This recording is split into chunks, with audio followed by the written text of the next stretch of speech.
We've been misquoting Darwin for 150 years. Survival of the fittest. The phrase is everywhere. In business books, in political rhetoric, in the way we justify ruthlessness and celebrate aggression. The strong survive, the weak get eliminated. That's nature. That's reality. That's just how it works. There's one problem. Darwin didn't mean that. The phrase wasn't even Darwin's. It was Herbert Spencer's, a Victorian philosopher who borrowed the concept and stripped it of its actual meaning. What Darwin observed, and what 150 years of evolutionary biology has confirmed in increasingly precise detail, is something far more interesting and far more counterintuitive. It's not the strongest that survive, it's the most adaptable. Darwin's core insight wasn't about physical dominance, it was about fit, the degree to which an organism's traits match the demands of its current environment. An animal can be enormous, aggressive, and physically overwhelming, and go extinct anyway, if the environment changes in ways that make those traits a liability rather than an asset. The dinosaurs weren't out-muscled, they were out-adapted. The Neanderthals, by most physical measures, were stronger than Homo sapiens, larger bones, greater upper body strength, adapted to cold in ways we weren't. They lost anyway. Current research suggests it wasn't because we killed them in direct conflict. It was because we were better at changing, at forming larger social networks, at innovating tools, at communicating and coordinating and responding to new conditions faster than they could. We didn't overpower them, we outflexed them. Look at the species that have survived the longest on Earth. They're not the apex predators, the largest, the most aggressive. They're the ones that learned to exist in a relationship with change rather than in opposition to it. Crocodiles have survived for 200 million years. Through mass extinctions, climate shifts, the complete transformation of the ecosystems around them. They're not the fastest or the most powerful animals in their environment. They're extraordinarily patient, metabolically efficient, and capable of going months without food. They survive by managing their relationship with scarcity rather than demanding abundance. Cockroaches, the universal symbol of indestructibility, are not powerful. They are adaptable to an almost absurd degree. They can survive radiation levels that would kill most organisms. They can eat almost anything. They can compress their bodies to fit through gaps a fraction of their height. Their survival strategy has nothing to do with dominance. It has everything to do with flexibility. Meanwhile, the most aggressive predators, the apex hunters at the top of their food chains, are, almost without exception, the most vulnerable to extinction. Large body size, dietary specialization, territorial aggression.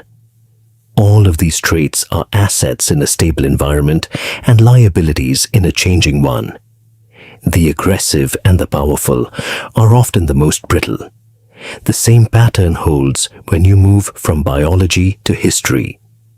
The Roman Empire at its peak was the most powerful military force the Western world had ever produced. It was aggressive, organized, and technologically dominant.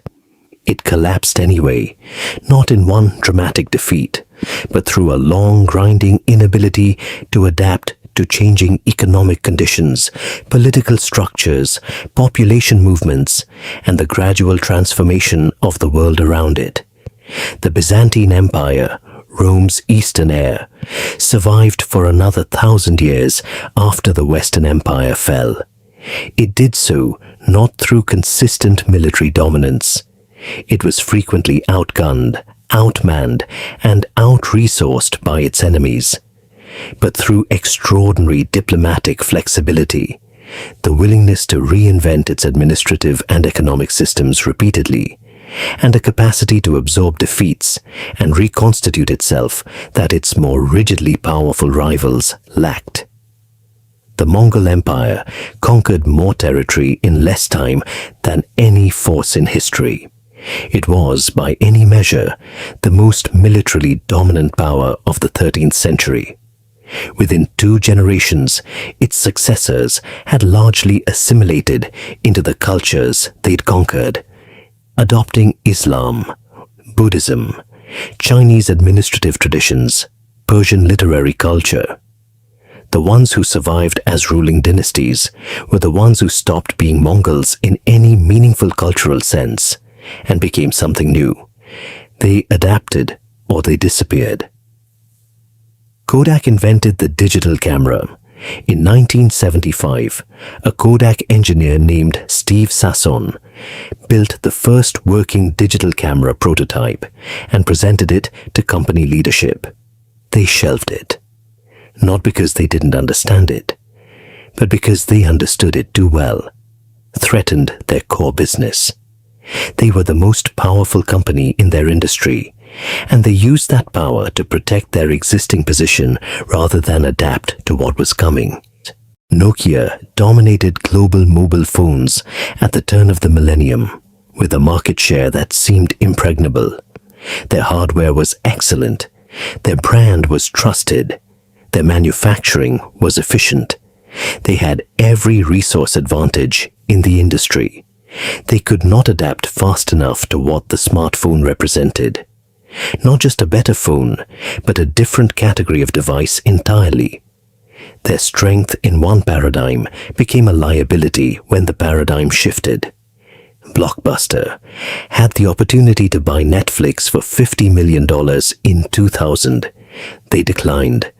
They were too invested in their existing model, too strong in that specific context, to recognize that the context was about to change completely. In every case, what destroyed these companies wasn't a more powerful competitor. It was a more adaptable one that thrived in conditions the incumbent couldn't adjust to. Adaptability is often misunderstood as passivity, going with the flow, lacking conviction, bending to every wind. This is exactly wrong. The most adaptable organisms, empires, and organizations in history share a specific set of traits that have nothing to do with weakness. They read the environment honestly, not as they wish it to be, not through the filter of what was true yesterday, but as it actually is right now. This requires a kind of ego discipline that the purely aggressive mindset makes impossible. You cannot accurately read a situation if your primary investment is in dominating it. They distinguish between core identity and surface strategy. Adaptable systems know what they are at their center, their values, their fundamental capabilities, their reason for existing, and they protect that while changing everything else. The Byzantine Empire changed its military tactics, its economic policies, its administrative language, its territorial scope, but maintained a core identity as the continuation of Roman civilization and Christian orthodoxy that gave it coherence through centuries of transformation. They treat failure as information. The aggressive, dominance-oriented mindset experiences defeat as an existential threat, something to be denied, explained away, or avenged. The adaptive mindset experiences defeat as data. What did this reveal about the environment? What needs to change? They invest in relationships rather than just in position. Pure strength is zero-sum. If I'm stronger than you, you must be weaker. Adaptability is often positive-sum. The organism that can build relationships with other organisms, that can cooperate across difference, that can make itself useful to a variety of environments rather than perfectly suited to one, that organism has redundancy built into its survival strategy. This isn't just about species and empires and corporations. Every human life involves multiple environments.